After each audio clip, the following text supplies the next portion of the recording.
우리가 항상 까마귀 고기를 즐겨 먹기 때문에 많이 까먹었을 거라고 생각을 합니다.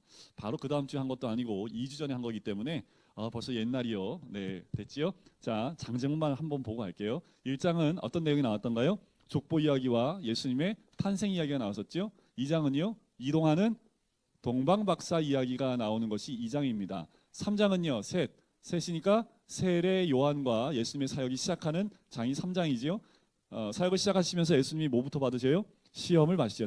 시험을 받는 장면이 4장에 나옵니다. 5장부터 7장까지는 이제 말씀을 가르치시는데 산상수훈의 말씀을 가르치는 부분이 5장부터 7장에 나오죠. 8장부터 9장까지는 예수님의 이적이 묶여 있습니다. 대략 10가지의 이적이 묶여 있죠. 그리고 10장, 제가 10장이라고 하지 않고 10장이라는 이유가 뭘까요?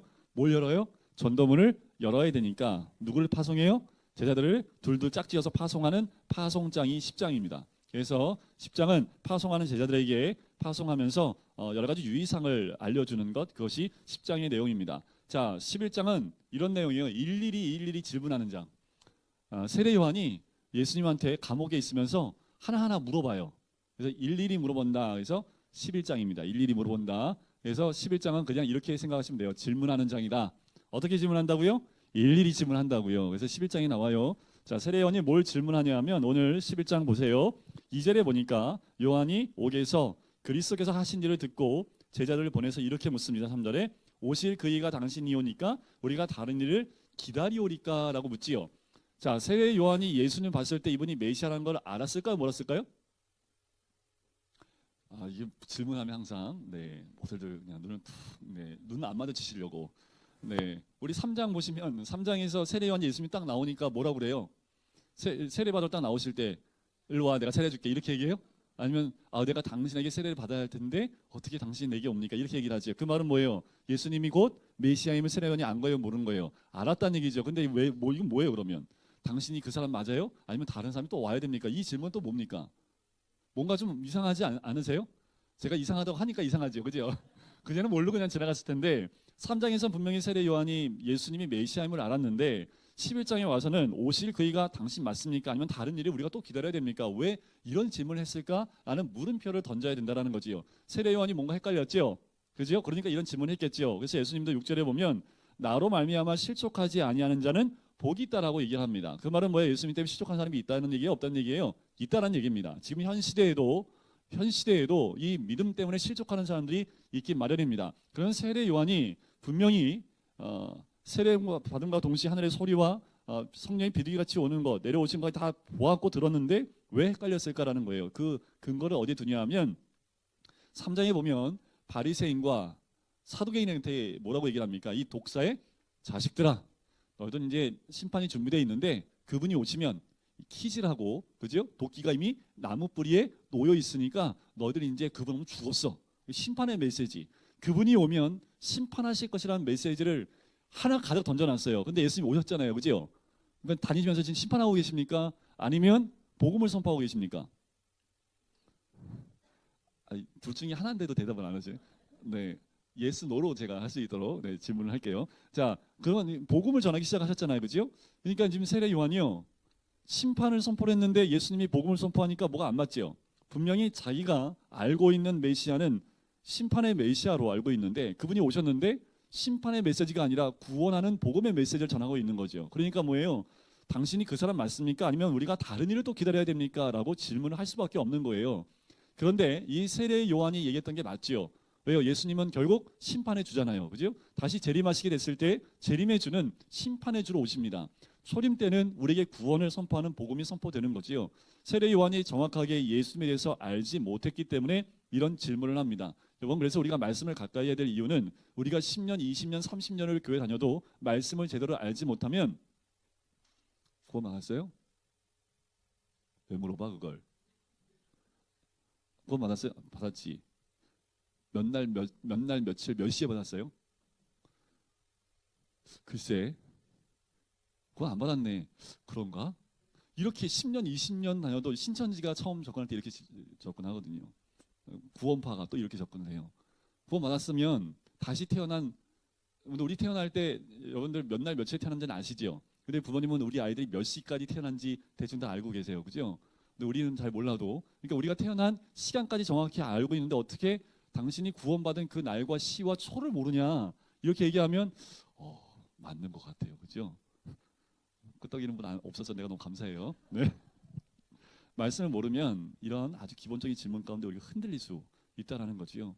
예수님을 정확히 모르기 때문에 세례 요한도 자기가 알고 있는 예수님과 예수님의 행적이 다르다라는 겁니다. 우리가 말씀을 공부하는 이유가 여기에 있는 거지요. 보세요, 예수님이 뭐라고 말씀하시냐면 너희가 가서 뭐 하라는 거예요? 듣고 보는 것을 요한에게 알리라는 거죠. 여러분들, 우리의 신앙은요, 보고 듣는 신앙입니다. 잘 보고요, 잘 들으셔야 돼요. 지금 저를 잘 보고 계시죠? 눈 감고 보고 계시는 분 안 계시죠? 눈 잘 뜨고 보고 계셔야 됩니다. 귀를 닫지 말고 귀를 열고 듣는 거예요. 그래야지 잘 전할 수 있습니다. 그래서 예수님이 너희가 가서 듣고 보는 것을 요한에게 알리라. 맹인이 보고. 자, 이 맹인이 본다는 것은요, 구약에도 많은 이적들이 있어요. 죽은 자가 살아났던 이적도 있습니다. 그런데 맹인이 눈을 뜨는 사건은 없어요. 구약에 보면 맹인이 눈을 뜨는 사건은 메시아가 오셨을 때 있었던 일어날 그 이적으로 이야기를 합니다. 그래서 맹인이 보며 못 걷는 사람이 걸으며 나병 환자가 깨끗함을 받으며 못 듣는 자가 들으며 죽은 자가 살아나며 가난한 자에게 복음이 전파된다 하라. 이 말씀을 그대로 전해줍니다.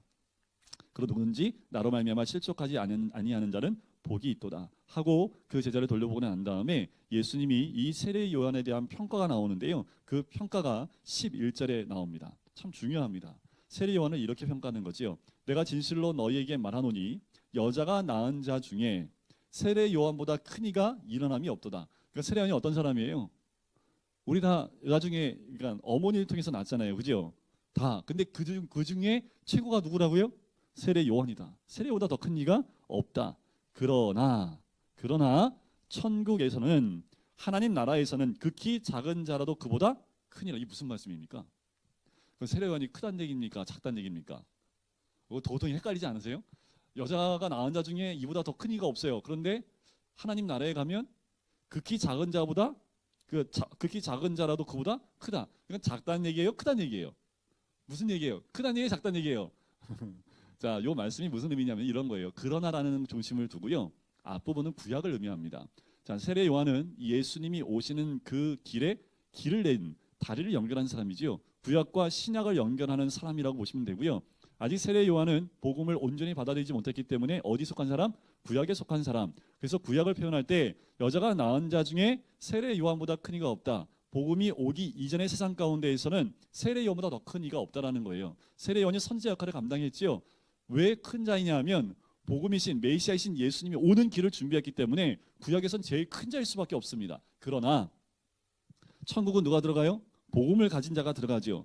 복음 가진 자 중에 극히 작은 자보다 클 수 없다라는 겁니다. 그러면 평가 기준이 뭐가 평가 기준이에요?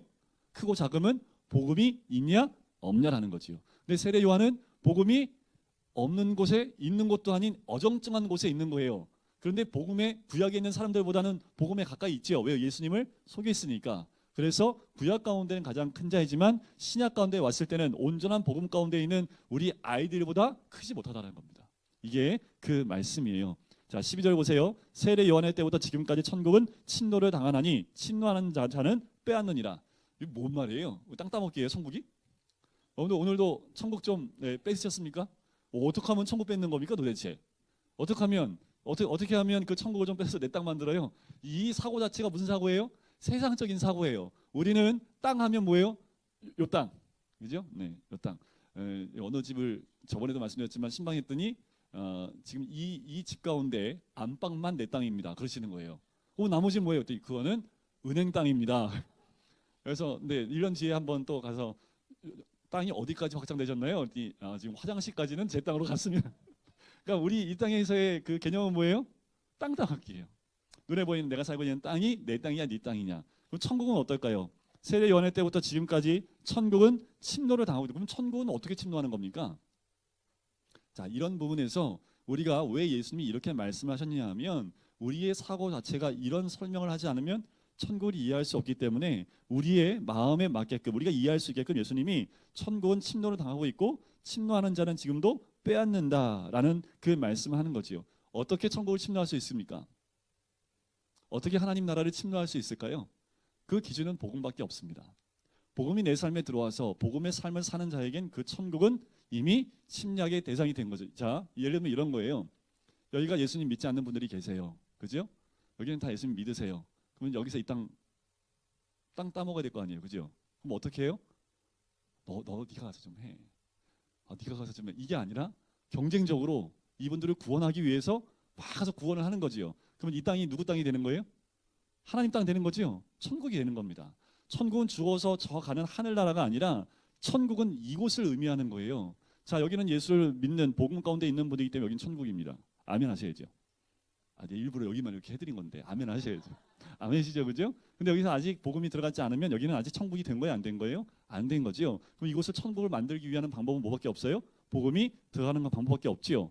저 북한 땅을 천국으로 만들 수 있는 방법은 뭐예요? 복음이 들어가는 방법밖에 없어요. 한국 땅이 천국이 되는 방법은 뭐예요? 옛날 과거에 많은 선교사님들이 죽음을 자기의 목숨을 여기다 묻고 복음을 전하는 걸 통해서 이 땅에 천국이 이루어지도록 하신 겁니다. 천국을 침노하는 건 뭐예요? 복음을 선포하고 복음으로 그 땅을 깃발 꽂는 겁니다. 다시 말씀드리면 여호수아서 보면 그 가나안 땅에 들어가서 어떻게 해요? 깃발 꽂듯이. 그때는 진짜 전쟁이었지만 신약에 넘어와서는 그 진짜 전쟁이 영적 전쟁으로 바뀌는 거죠. 여러분들 가정의 천국이 온전히 이루어지셨습니까? 아니면 아직도 침노를 하고 계십니까? 침노로 다 끝난 가정도 있지만 침노를 하고 있는 가정들도 있고, 그죠? 우리 가정은 천국을 이뤘는데 시댁 식구는 아직 지금 가서 깃발 꽂아야 됩니다. 그런 가정일 수도 있는 거지요. 지금도 계속해서 이것은 침노하는 자가 빼앗는 거예요. 천국은. 그것을 우리가 알고 우리는 천국을 침노하는 분들이 되시기를 주님의 이름으로 간절히 축원드립니다. 자, 좀 뒤로 넘어가 볼까요? 집에 넘어가면 20절부터 보면 이런 말이 나옵니다. 권능을 가장 많이 행하신 고을들이 회개하지 아니함으로 책망을 하십니다. 그 세 고을의 이름이 뭐냐면 여기 갈릴리 바닷가에 보면 요 위에 가버나움, 벳세다, 고라신이 있습니다. 좀 작지요? 좀 작으니까 크게 그려드릴게요. 자, 이게 갈릴리 호수, 갈릴리 바닷가라고 해요. 상부 요단강, 하부 요단강이 돼 있습니다. 여기가 가버나움이고요, 여기가 고라신이고요, 여기가 벳세다입니다. 요 세 고을은 특별히 예수님이 많은 사역을 했던 고을, 말씀을 사역도 많이 했던 고을이 이 세 개의 고을입니다. 그런데 이들이 뭐 하지 않아요? 회개하지 아니함으로 주님이 책망하시는데, 화 있을진저 고라시나 화 있을진저 벳세다요. 고라신과 벳세다를 저주하십니다. 그러면서 뭐라고 하시는 거예요? 너희 행한 모든 권능을 두로와 시돈에 행하였더라면 그들이 벌써 베옷을 입고 제에 앉아 회개하였으리라. 이쪽 있죠? 여기 요 두 군데, 여기가 여기서 말하는 두로와 시돈 지방입니다. 이방 신들이 가장 많았던 도시가 두로와 시돈인데, 여기 너희들에게 행했던 그 이적을 저기다 했으면 이미 그들이 회개했을 것이다. 가버나움아, 네가 하늘까지 높아지겠느냐? 음부에까지 낮아지리라. 내게 행한 모든 권능을 소돔에서 행하였더라면 그 성이 오늘까지 있었으리라. 자, 그 말은 뭐예요? 이 세 개의 고을에 우리 주님이 행하신 사역이 어마무지한데 이들이 뭐 한 거예요? 돌이키지 않은 겁니다. 여러분들, 이 메시지는 우리한테 하시는 말씀이에요. 내가 너희에게 행하는 것들을 다른 믿지 않는 사람이 했으면 걔도 벌써 회개하고 돌아왔을 텐데 넌 아직도 돌아오지 않고 뭐 하고 있느냐? 아직도 내가 너에게 무엇을 더해줘야지 회개하고 돌아올 수 있느냐라고 말씀하시는 거죠. 그래서 화 있을진저 정규야, 화 있을진저 누구야, 이 말과 똑같은 겁니다. 여기에 내 이름을 들어간다고 생각해 보세요. 어떻습니까? 두렵고 떨리죠. 우리의 신앙의 생활은 이루셔야 됩니다. 화 있을진저, 내가 화 있을진저의 그 자리에 들어갈 수 있지 않을까? 왜요? 주님이 나에게 많은 것을 주셨고 많은 말씀을 주셨고 늘 예배 자리에 있는데 아직도 내가 회개하고 돌이키지 못하는 것들이 있다면 주님이 이 말씀을 우리에게 하시는 것과 같다라는 겁니다. 그러면서 우리 주님이 초청하세요. 28절 보실까요? 수고하고 무거운 짐진 자들아 다 내게로 오라. 이렇게 외우시면 돼요. 수고하고 무거운 짐진 자들아, 그 무거운 짐을 일일이 두 팔 가운데 내려놔라. 그래서 11장 28절에 나온 겁니다. 반응이 확실히 빠른. 너 웃기다고 하는 거야? 네, 이러면 잘 외워져요. 저런 반응이 나오도요. 저도 처음에 배울 때 꼭 저렇게 외워야 돼? 안 외우시고 그냥 외우셔도 됩니다. 근데 너무 재밌잖아요. 1, 2, 2, 8 내려놓으면 되니까. 그죠? 자, 수고하고 무거운 짐이 뭘까요? 이 수고한다라는 말은요, 현재 능동태 분사인데 계속되는 노동으로 지친 상태, 그것이 수고했다라는 얘기고요. 무거운 짐진 자들이라는 말은 완료 수동태 분사로 지극히 무게에 의해서 지쳐있는, 완전히 번아웃된 상태에 있는 사람들을 의미합니다. 이때 이 사람들은 왜 수고하고 무거웠을까요? 그때의 그 율법과 지켜야 될 것들이 너무도 많아서 거기에 짓눌려 있었거든요. 그 수고하고 무거운 짐진 자들아 다 내게로 오라. 내가 뭐 어떻게 하신다고요? 너희를 쉬게 해주겠다라는 거지요. 안식을 주겠다라고 이야기하시는 거지요. 여러분들 안식하고 계신가요? 죄송합니다. 또 질문을 했네. 네. 안식하고 계시는 줄 믿습니다. 네, 이러면 이제 아멘이 나오시니까. 자, 안식을 해야 되는데 정말 우리가 한번 점검해 보셔야 됩니다. 과연 나는 내 수고를 주님 앞에서 내려놓고 내 짐을 주님 앞에 내려놨는지, 아니면 어떤 재밌는 이야기처럼 차를 태워드렸더니 머리에 그 짐을 내려놓지 않는 어떤 어르신의 모습이든지. 뭔지 아시죠? 차까지 태워줬는데 이 짐까지 내려놓는 건 너무 죄송스러워서 이 짐을 머리에서 못 내려놓는다고. 어쩌면 그 모습이 우리의 모습일 수 있다라는 겁니다. 주님은 다 내게로서 쉬라고 하는데 쉬면서 뭐는 못 내려놓는 거예요? 짐은 못 내려놓고 있는 거죠. 그 짐까지 주님께 다 내려놓으라는 겁니다. 왜요? 29절에 보니까 나는 마음이 온유하고 겸손하니 나의 멍에를 메고 내게 배우라. 그리하면 너희 마음이 쉼을 얻으리라. 참 재밌는 분입니다. 우리 예수님. 왜요? 쉬려면 멍에를 풀러야 돼요? 매야 돼요? 멍에를 메고 쉰다는 게 말이 돼야 안 돼요? 안 되잖아요. 그죠? 근데 우리 예수님 말씀하시니까 되는 것처럼 얘기하시는데, 자, 나의 멍에를 메라고. 야, 나 와서 다 쉬어. 그런데 쉴 때 내 멍에 매. 이게 쉬는 거예요? 자, 여기서 또 하나의 물음표를 가지고 이 말씀을 봐야 된다는 거지요. 자, 주님의 마음은 온유하고 겸손해요. 그러니까 나의 멍에를 메고 일단 내게 배우라는 거지요. 그 멍에는 누구의 멍에요? 우리 주님의 멍에. 나는 길이요 진리요 생명이다. 그러니까 우리는 누구의 길을 가요? 예수님의 그 길을 가는 사람들이 메는 멍에. 그 멍에를 메고 그러면 너희 마음에 쉼을 얻어요. 주님의 멍에를 우리가 메야지 마음에 쉼이 있다라는 겁니다. 자, 그 마음의 멍에, 그 멍에가 뭐라고요? 그것을 배워야 된대요. 그래서 우리가 성경 공부도 하고 그리고 제자 훈련을 하는 이유가 여기에 명령 때문에 있습니다. 왜냐하면 내 멍에는 어떻다고요? 쉽고 내 짐은 가볍대요. 아니, 짐이 가벼워도 지는 게 편해요? 안 지는 게 편해요? 안 지는 게 편하죠. 근데 우리 짐이 뭐예요? 짐, 야, 일로 와셔. 근데 내 짐 지고 쉬어. 자, 이게 무슨 의미냐면요. 멍에는 쉽다라는 그 쉽다라는 말이요. 원어에 보면 쉽다라는 말이 잘 만든다는 뜻이 있습니다. 자, 여러분 멍에 아시죠? 요새는 멍에 안 하잖아요. 그죠? 근데 옛날에는 다 멍에를 나무로 깎아가지고 다 이 소나 어떤 소 위에다가 이렇게 씌우잖아요. 그죠? 그러면 이게 웬만해서는 한 번에 안 맞아요. 그러니까 어떻게 한 번에 맞추겠어요. 그죠? 그럼 여기 막 이 소들이 막 피고름 나고 막 그러면 또 깎고 또 씌워보고 깎고 수차례 손이 가야지 이제 잘 맞는 멍에를 매는데, 우리 예수님의 직업이 뭐예요? 우리 예수님 목수인데요. 이 현판에 뭐라고 적혔냐면 멍에 짱 뭐 이렇게 실제로 내려오는 그 얘기에 보면 그 전설처럼, 그러니까 이게 확인이 안 된 거지만 내려오는 이야기에 의하면 이 예수님이 직접 만든 모든 멍에는요 한 번만 그냥 만들면 딱 맞았대요. 놀라지도 않으시죠? 목수가 계셔야 되는 건데, 네, 저도 이제 그 글을 읽고 이게 그런가 진짜. 그런데 이 말씀의 은혜가 되냐면 내 멍에를 메면 쉽대요. 그 말은 내 멍에를 메면 너무 너희들에게 잘 맞는다라는 거지요. 여러분들 멍에 안 메고 있는 사람 있습니까? 지금 멍에 다 메고 계시지요. 근데 그 멍에 누구의 멍에입니까? 내 멍에입니까? 주님의 멍에입니까? 이것이 중요하고, 주님이 주신 멍에면요 나밖에 못 메요. 여러분들 멍에 제가 메면요 저는 절대로 멜 수 없습니다. 저는 다 까지고 난리가 나요. 전 도망가 버릴 겁니다 아마. 그런데 제 멍에는 또 여러분들이 멜 수 있어요 없어요? 못 메요. 우리 각자의 멍에는 지금 우리에게 가장 잘 맞게끔 우리 주님이 우리에게 씌워주신 그 멍에라는 겁니다. 그 멍에는 어떤 누구도 안 됩니다. 왜요? 우리 각자 각 사람에게 다 준 멍에이기 때문에 그 멍에를 메는 순간 몸에 딱 맞는 거지요. 그 멍에를 메고 다니면 무거울지 모르겠지만 그게 무겁게 느껴지지 않아요. 왜요? 몸에 딱 맞기 때문에. 그래서 여러분들이 맞는 지금 이 어깨에 메고 있는 그 멍에가 어렵다 할지라도 여러분 아니면 어느 누구도 메울 수 없는 그 멍에를 우리 주님이 잘 준비해서 주셨다라는 거지요. 그 집은 그래서 가볍다라고 초청을 하시는 겁니다. 자, 12장으로 넘어가면 12장은요 말 그대로 시비 거는 장이에요. 왜 시비를 걸까요? 안식일 날 예수님이 하지 말아야 될 걸 한다고 시비 거는 장이에요. 시비 거는 장. 안식일 사건입니다. 자, 안식일 날 있었던 두 가지 사건이 나오는 건데 시비 거는 장인데요. 자, 가는데 제자들이 우리 예수님이 돈이 하나도 없네. 그래서 그 어떤 선교단체에 보면 거지 전도하는 데가 있어요. 그죠? 돈 아무것도 안 가지고 그냥 어디 가다 딱 떨궈 버립니다.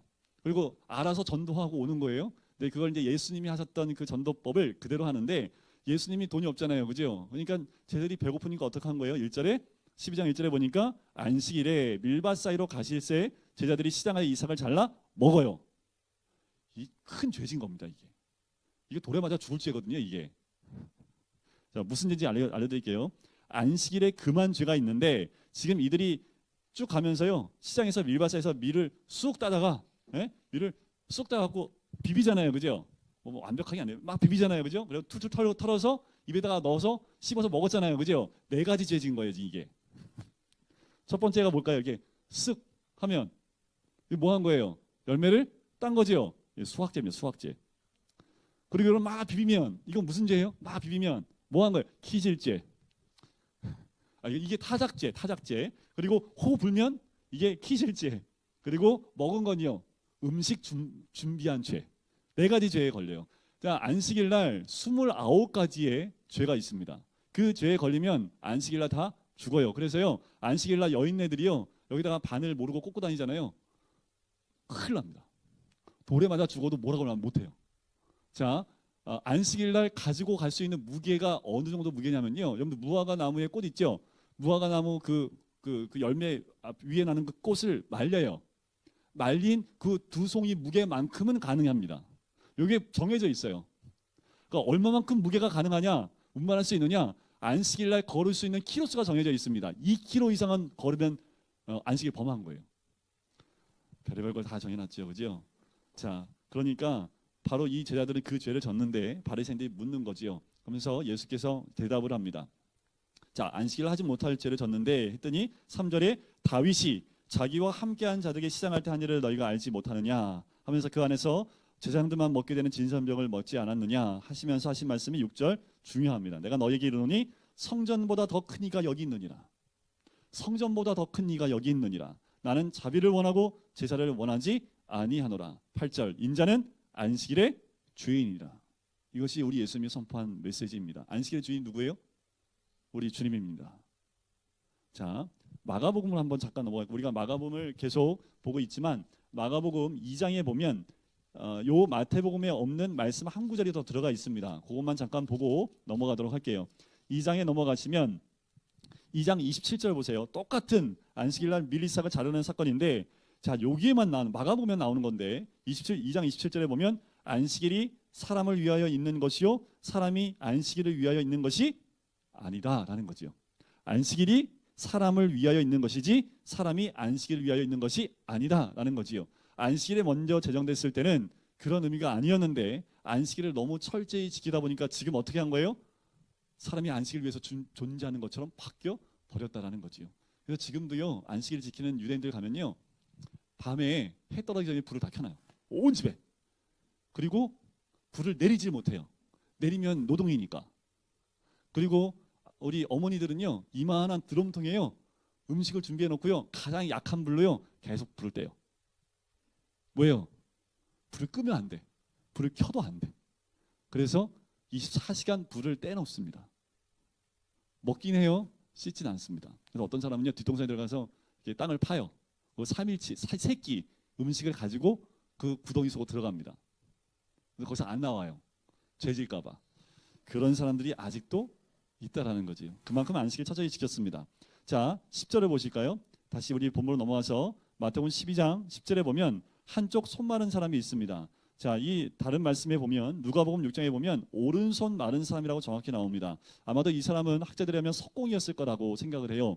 그래서 석공질을 하다 보니까 많은 그 가루들을 먹다 보니까 신경계통에 문제가 생겨서 이 한쪽 손이 말라버렸다라는 거지요. 자, 안식일에 병 고치는 것이 옳으니까라고 그 사람을 데리고 딱 나옵니다. 그때 우리 주님 하신 말씀 11절입니다. 너희 중에 어떤 사람이 양 한 마리가 있어 안식일에 구덩이에 빠지면 끌어내지 않겠느냐. 이 법이 있어요. 실제로 끌어내도 돼요. 그래서 예수님이 이 말씀 하시는 거예요. 너희는 양 한 마리가 안식일 구덩이에 빠지면 끌어내는 법이 있는데 12절에 사람이 양보다 얼마나 더 귀하냐. 그러므로 안식일에 선을 행하는 것이 옳다라고 선을 딱 그시는 거지요. 이 말 듣고 바로 가서 뭐부터 하신지 아세요? 14절 보세요. 죽이려고 하는 음모가 시작이 됩니다. 왜 그럴까요? 자신들이 이제까지 평생을 지켰고 대를 이어서 지켜왔던 안식일의 개념이 무너져 버린 겁니다. 그러니까 어떻게 해요? 우리와 함께 노선을 할 수 없는 사람들은 다 어떻게 해요? 정치인들이 그전에 나와 정치 오늘까지 했는데 앞으로 나와 선을 같이 할 수 없으면 어떻게 해요? 그게 인간이잖아요, 그죠? 지금 분명히 메시아인데 우리가 알고 있었던 메시아가 아니야. 그러니까 어떻게 해요? 그냥 제거해버리려고 하는 음모가 시작이 되는 거지요. 그런데 12장 20절에 보세요. 사한 각대를 꺾지 아니하며 꺼져가는 심지를 끄지 아니하시기를 심판하여 이길 때까지 하리니. 이사야 42장 말씀을 인용하여 예수님에 대한 말씀을 하는 겁니다. 또한 이방인들이 그의 이름을 바라리라 함을 이루려 하심이라 라는 거지요. 자, 그 다음에 22절에 보면 귀신 들려 눈먼 사람들, 눈 멀고 말 못한 사람은 치유하니까 바리새인들이 무슨 논쟁하냐면요, 바알세불 논쟁입니다. 바알세불이 뜻이 뭐냐 하면 파리의 대왕이란 뜻입니다. 파리의 대왕. 파리 때가요, 거기는 좀 무시무시한가 봐요. 우리도 파리 좀 싫죠. 소독약을 이렇게 뿌리면 금방 죽어요. 파리 때 정말 싫잖아요. 근데 이 동네는 그 파리 때가 좀 큰가 봐요. 그래서 파리 때가 몰려들면 정말 싫은데 그 파리의 대왕이라는 뜻입니다. 바알세불이. 그러니까 뭐냐 하면 그 귀신들의 왕이라는 뜻을 얘기하는 거지요. 그래서 이 귀신 쫓아내는 게 네가 귀신의 왕이니까 그거 가능한 거 아니냐? 그랬더니 예수님이 야, 나라가 세워지는데 스스로 분쟁하면 나라가 설 수 있느냐? 말도 안 된다라고 말씀을 하시면서 뭐라고 말씀하시냐면 27절 보세요. 내가 바알세불 힘입어 귀신을 쫓아내면 너희의 아들들은 누구를 힘입어 쫓아내느냐? 그러므로 그들이 너희의 재판관이 되리라. 28절 중요합니다. 그러나 내가 하나님의 성령을 힘입어 귀신을 쫓아내는 것이면 하나님 나라가 이미 너희 가운데 어떻게 했다고요? 임하였다라는 거죠. 이미 하나님 나라가 우리들 가운데 임한 줄 믿습니다. 성령이 우리 삶 가운데 이미 들어오신 줄 믿습니다. 성령님이 우리 가슴마다 내주하고 계시는 줄 믿습니다. 우리의 가슴을 메고 있었던 모든 어둠의 영들은 이미 성령에 의해서 다 쫓겨남을 당한 줄 믿습니다. 그러면 우리 가슴은 다 하나님 나라가 됐다 안 됐다? 됐다라고 얘기하는 거지요. 하나님 나라인 내가 있는 이곳은 곧 무슨 나라가 돼요? 하나님 나라가 되는 겁니다. 하나님 나라는 이 땅이 하나님 나라이기 때문에 내가 들어가는 게 아니라 하나님 나라인 내가 이 땅에 들어감으로 이 땅이 하나님 나라가 되는 거예요. 무슨 말씀인지 아세요? 제가 목사이기 때문에 목사님이 가시는 데는 하나님 나라니까 나도 그 나라 가야 돼. 이게 아닙니다. 하나님 나라는 여기서 이루어지는 겁니다. 여기서 하나님 나라가 이루어진 그 사람이 있는 곳이 하나님 나라예요. 그러니까 어디부터가 먼저 하나님 나라가 돼야 돼요? 여기부터. 그래서 우리 주님이 오셔서 율법을 바꾸신 게 뭐예요? 속사람, 내 마음부터 바꿔라 라고 말씀하는 겁니다. 아무리 겉으로 지킨다 하더라도 네 속이 그렇지 않으면 너는 죄인이다 라고 말씀하는 겁니다. 우리 기독교는 여기예요. 여기. 여기가 먼저 하나님 나라가 이루어져야 우리 가정이 하나님 나라가 이루어지는 거지요. 그런데 이게요, 밴댕이 소갈딱지처럼요, 항상 이 마음이 그렇게 안 되는 경우가 많아요? 잘 돼요? 안 돼요. 목사인 저는 잘 될까요? 안 될까요? 안 돼요. 사람 다 똑같아요. 그러니까 우리는 늘 뭐 갖고 싸워요? 여기 갖고 싸우는 거예요. 여기를 주님의 나라로 아니면 사단의 나라로, 여기를 어느 나라에다가 내가 뺏길 거냐, 영적 전쟁이 여기서 일어나는 겁니다. 영적 전쟁은 얘의 영을 가지고 내가 싸우는 게 아니에요. 영적 전쟁은 어디서 싸우는 거예요? 내 가슴이 영적 전쟁이에요. 여기서 내가 이기면, 여기가 하나님 나라가 되면 내가 가는 곳곳마다 다 뭐가 돼요? 하나님 나라. 아시겠죠? 싸움은 어디서 한다고요? 여기서 하는 거예요.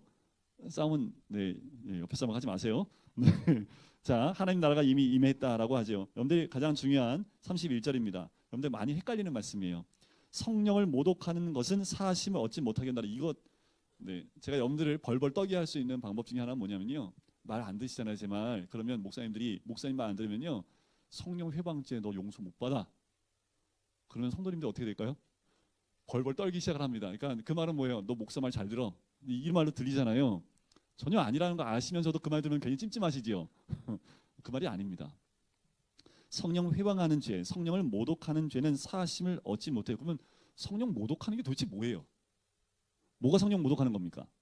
자, 여러분들 이게 참 쉽지 않은데 학자들도 이게 무슨 의미인지 파악하기가 너무 어려워요.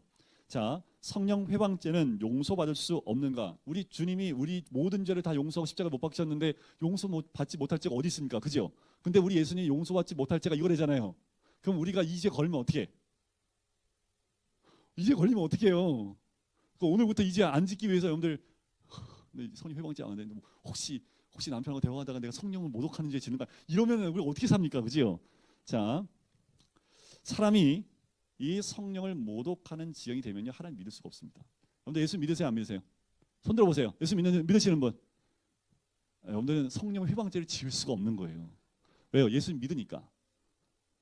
성령을 모독하는 죄 정도 가면 이 사람의 지경 자체가요 어느 정도냐면 회개가 불가능한 상태까지 간 겁니다. 다시 말씀을 드리면 성령을 거역하는 죄는 모든 죄의 감각이 상실되어져 있는 상태다라고 이야기합니다. 성령을 모독하는 죄를 짓는 사람은요 죄에 대한 감각이 없어요. 그러니까 죄를 져도 죄인지 몰라요. 좀 전에 어떤 청년하고 얘기하면서 자기가 그걸 느꼈다고, 죄에 대한 부분들, 하나님을 떠나는 부분 때문에 자기가 너무 힘들었다고, 그래서 이게 이 감각이 사라질까봐 더 겁난다는 얘기를 하더라고요. 그래서 그 말이 맞다라고 얘기했습니다. 내가 지금 하나님 편에 있다라는 것이 느껴지는 사람, 그런데 내가 하나님을 떠날 것 같은 느낌이 들어서 너무 두려워요. 그 말을 하는데 떠날 수가 없죠. 그러면서 또 고백하는 건 내가 그 감각이 있는 것이 너무나 감사합니다.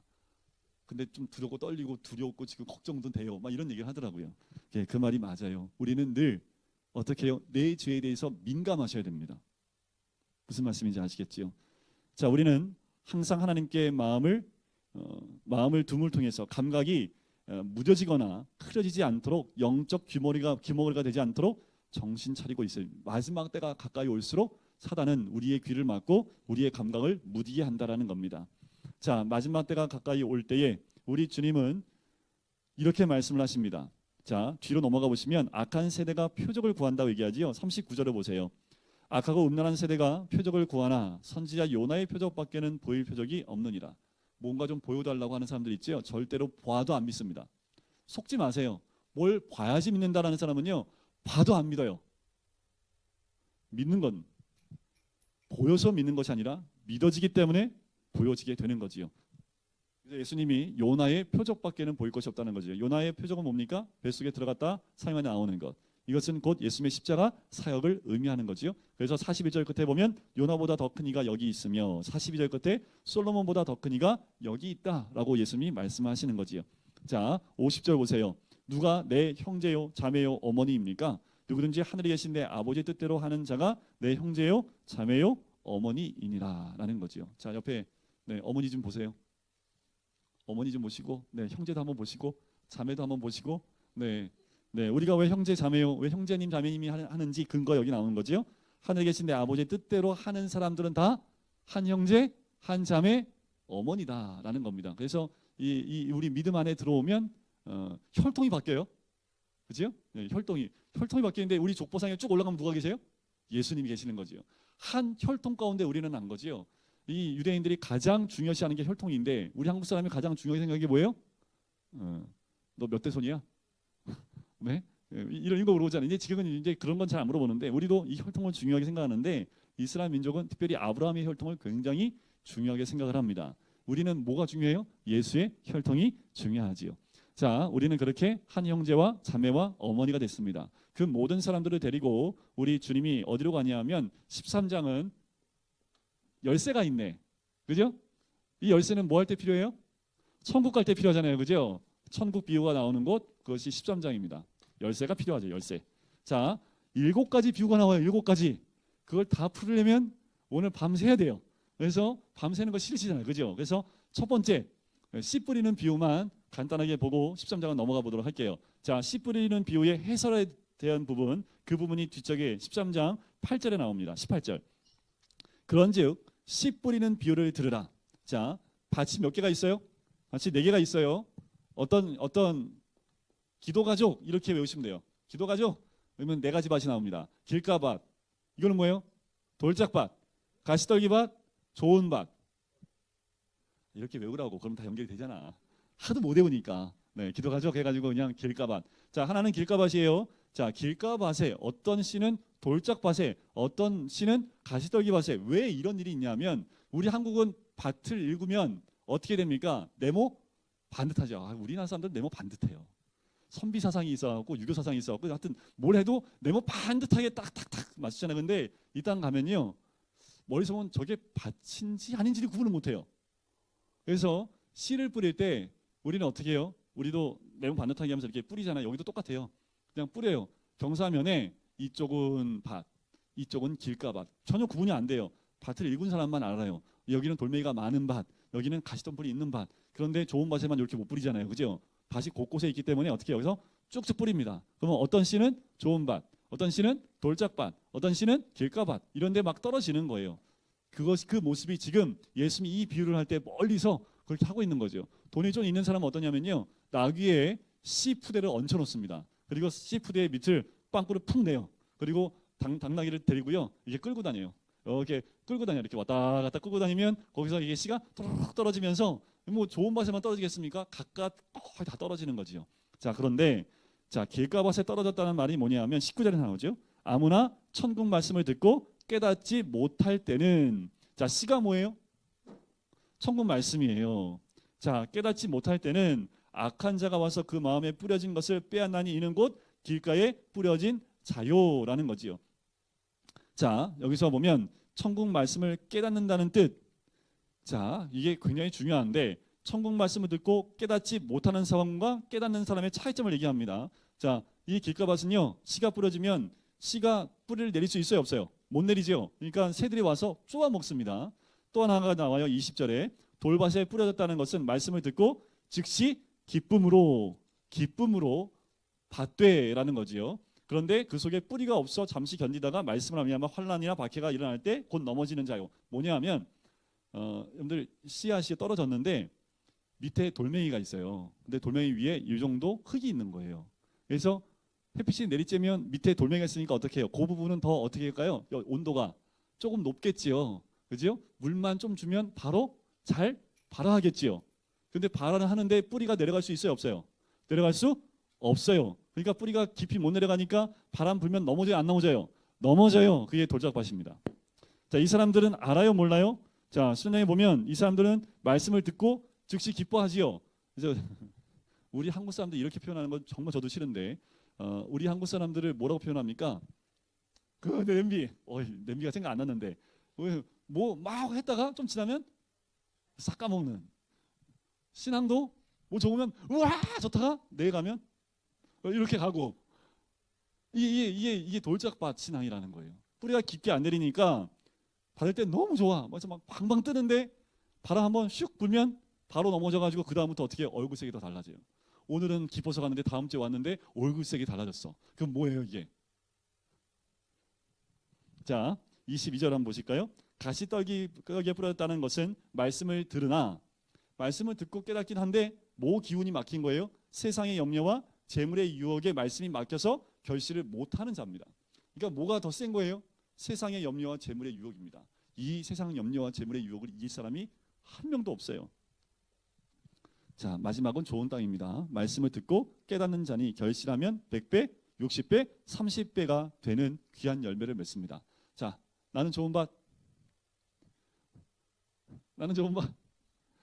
자, 이 밭은 내 안의 밭입니다. 이 목사님들이 설교하실 때 이 교회를 네 밭으로 나눠가지고 설교하시면요, 다들 무슨 밭 되고 싶어요? 다 좋은 밭 되고 싶지요. 그러면 성도들 가운데 뭐가 일어날까요? 좋은 밭 되기 경쟁이 일어나기 시작을 합니다. 그건 그렇게 경쟁한다고 좋은 밭 될 수 있어요, 없어요? 그건 안 돼요.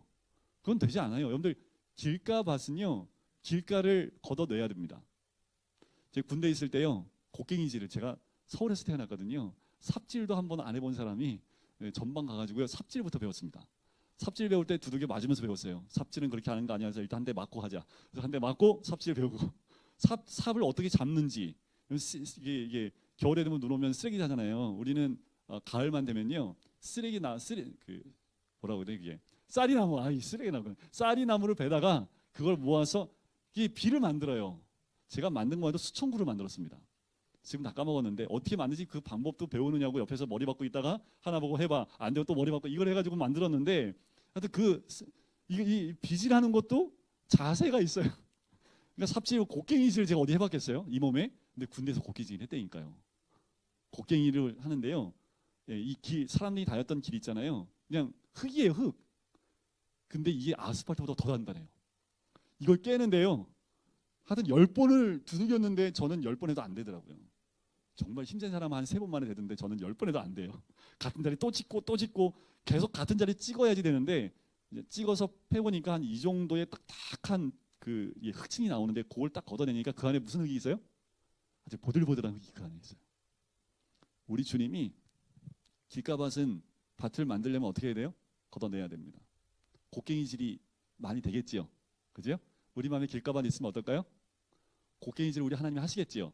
사랑하시면 할 거고 사랑하지 않으면 내버려 둘 거고. 그죠? 여러분들 곡괭이질 당하실래요? 아니면 그냥 내버려 두실래요? 자, 돌자밭은요. 돌자밭은 어때요? 돈이 많으면 어떻게 될까요? 그냥 하다가 막 울다가 막 기복이 막 심은 거예요. 막 이럴 수밖에 없어요. 왜요? 이게 뿌리가 못 내려가니까 햇빛이 쨍 하면 확 올라왔다가 바람 한번 쏘면 확 넘어졌다가 뭐 이럴 수밖에 없는 거예요. 그러면 어떻게 돌멩이를 빼야 돼? 제가 군대에서 돌멩이도 빼봤는데요. 강원도 가면요 돌멩이가 아니라 바위 덩어리가 이 안에 있어요. 정말 제 몸만한 바위 덩어리를요 그냥 맨손으로 분발이가 뭐밖에 없어요. 그죠? 기계 안 쓰고 그냥 삽질 하나 가지고 돌멩이 다 옮기잖아요. 돌멩이를 빼는데 어마어마하게 힘들거든요. 자, 우리 안에도 이 돌멩이들이 있어요. 근데 이 돌멩이 빼고 나면 얼마나 아플까요? 그거 빼려면 그 다 빼야 되는데, 그죠? 그 빼고 나면 거기에 뭐가 생겨요? 구덩이가 생기잖아요, 그죠? 그 구덩이를 또 다 메꿔야 돼요. 자, 그 돌멩이를 빼려면 얼마나 수고와 그 돌멩이를 빼는데 아픔이 있을까요? 돌멩이를 빼고 싶으세요? 그냥 그대로 두고 살고 싶으세요? 자, 가시떨기 밭은 어때요? 제가 이 가시떨기 밭은 너무 잘하는 사람입니다. 자랄 때 항상 돈벼락을 듣고 자랐기 때문에 항상 밥 먹을 때 우리 어머니 하시는 말씀, 돈벼락은 어디 떨어지고 우리 집에는 안 떨어지냐, 항상 이 말을 하셨기. 우리 어르신들은 이해 가시죠, 그죠? 우리 어르신 세대에는 저희 어머니가 78세 되셨으니까 항상 그 얘기하셨어요. 식사하실 때마다 돈벼락은 왜 저쪽 집안에 떨어지고 우리 집은 안, 그 수많은 돈벼락은 왜 안 떨어지냐고 하셨는데, 그러니까 저희 집안은 항상 자린고비였어요. 그래서 돈을 쓰는 걸 굉장히 벌벌 떨었고요, 잘 안 썼어요. 그래서 제 안에 이렇게 드리워진 가시떨기밭이 뭐였을까요? 그런 거예요, 그거. 근데 이거를 부인하는데 결국 쉽지 않습니다. 부인하려면 어떻게 해요? 이거 쓰면 돼. 알겠어? 이거 둬야 돼? 알겠어. 일단 두고 봐. 그리고 어디 가서 밥 살 때 밥 사라? 이게 아니라 일단 사고 봐. 이거를 연습하는데 참 쉽지 않았습니다. 사람마다 뭐 이렇게 쓰는 거 내가 살게. 그래서 돈에 구애받지 않고 그냥 막 사신 분 있잖아요. 나중에 메꾸는 건 아내가 다 메꾸지만 막 하죠. 근데 저는 아내가 메꿀 게 먼저 걱정이 되기 때문에 이걸 사라 말어. 밥 먹으러 가야 되는데 가 말어. 뭐 이것까지 다 계산을 할 수밖에 없는 그 환경에서 자란 거지요. 그러니까 어떻게 해요? 여기에 있는 이 말씀의 맛이 떨어지면 이 말씀이 잘할 수가 없는 거예요. 그런 걱정과 염려 때문에. 그럼 어떻게 돼요? 이걸 걷어내야지요. 걷어지는 방법은 자기 부인밖에 없습니다. 예수님의 말씀이 내 안에 들어와서 그 씨가 열매를 맺도록 이것을 떨궈내 버리는, 떨기나무를 제거해 버리고 뿌리채 뽑아야 돼요. 그런데 이 가시나무는요 뿌리채 뽑기가 참 어렵습니다. 그건 제 안에도 아직 그것이 있을까요, 없을까요? 있어요, 아직도. 그래서 제가 교회 와서 여러 가지 이 뿌리를 제거하는 작업들을 몇 번 했습니다. 근데 그거는 제 스스로 하나님 앞에서 제거하는 연습과도 같고, 가시떨기를 하나 제거하고 뿌리 하나 뽑는 거예요. 저는 평생 이 뿌리를 뽑고 사는 겁니다. 자, 우리 안에도 이런 것들이 있다라는 겁니다. 신앙이 성숙하고 많은 열매를 맺으려면 좀 힘들더라도 내 마음의 길가밭을 난도질을 돼야 됩니다. 꽃갱이질이 돼야 돼요. 안에 있는 바위들을 어떻게 해요? 끄집어 내지 않으면 자꾸만 온도에 따라서 웃었다 울었다 하는 이 감정적인 신앙으로 바뀌어 버리게 된다라는 거지요. 그 있잖아요. 우리 목사님들 가운데 가장 힘들어하는 거 뭐냐면 갑자기 목사님 인사 안 하고 가시는 분들. 제일 두려워하는 목사님들.